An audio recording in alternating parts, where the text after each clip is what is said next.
ফেব্রুয়ারিতেই ত্রয়োদশ জাতীয় সংসদ নির্বাচন। সারা দেশ প্রস্তুত হচ্ছে একটি অবাধ, সুষ্ঠু ও গ্রহণযোগ্য নির্বাচনের জন্য।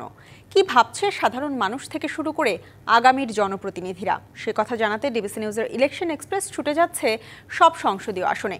আজ সারাদিন ছিল সংসদীয় আসন 25 কুড়িগ্রাম 1-এ। 17টি নদ নদী নিয়ে এই কুড়িগ্রাম জেলা গঠিত।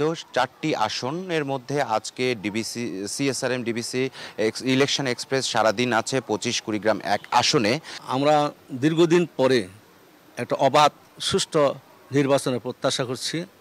আমরা সেই ব্যাপারে ইসলামী আন্দোলন বাংলাদেশ আমরা মাঠে ময়দানে কাজ করতেছি। আমাদের আমির চরমনাই পীর সাহেব কর্তৃক মনোনীত আমাদের প্রার্থী আলহাজ হারিসুল বাড়ি রনি সাহেবকে নিয়ে আমরা মাঠে ময়দানে ছুটে চলছি।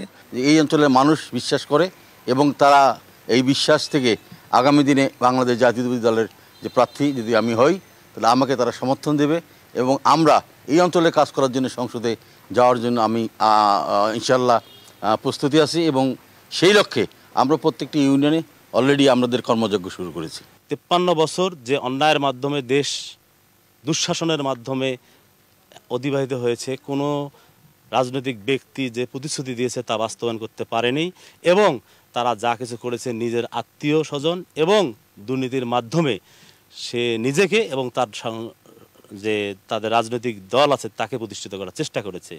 এখান থেকে আমাদেরকে বেরিয়ে আসতে হবে। এখান থেকে আমাদের সমাজে ন্যায় প্রতিষ্ঠার লক্ষ্যে, ইনসাফ ভিত্তিক রাষ্ট্র প্রতিষ্ঠার লক্ষ্যে ইসলামের কোনো বিকল্প নাই। বিগত স্বাধীনতার 46 বছরে এই জাতি শুধু দেখেছে দুর্নীতি, স্বজনপ্রীতি, চাঁদাবাজি, সন্ত্রাসী কার্যক্রম এবং মানুষের প্রতি মানুষের জুলুম নিপীড়ন চলছে। কাজেই এই জুলুম থেকে যদি অবসান পেতে চায় তাহলে অবশ্যই বাংলাদেশ জামাত ইসলামী একটি পরীক্ষিত দল। আলহামদুলিল্লাহ তারা একটা সারা বাংলাদেশের মানুষের আস্থা অর্জন করতে সক্ষম হয়েছে। আমাদের এই 24 চেতনাকে ধারণ করে তরুণ প্রজন্মকে যাতে জনগণের কাছে উপস্থাপন করা যায়, এই জন্যই আমি এখানে তরুণ ব্যক্তি হিসেবে এনসিপির প্রার্থী হতে চাই। আমি কোনো দলকেই বড়ও মনে করি না, আবার ছোটও মনে করি না।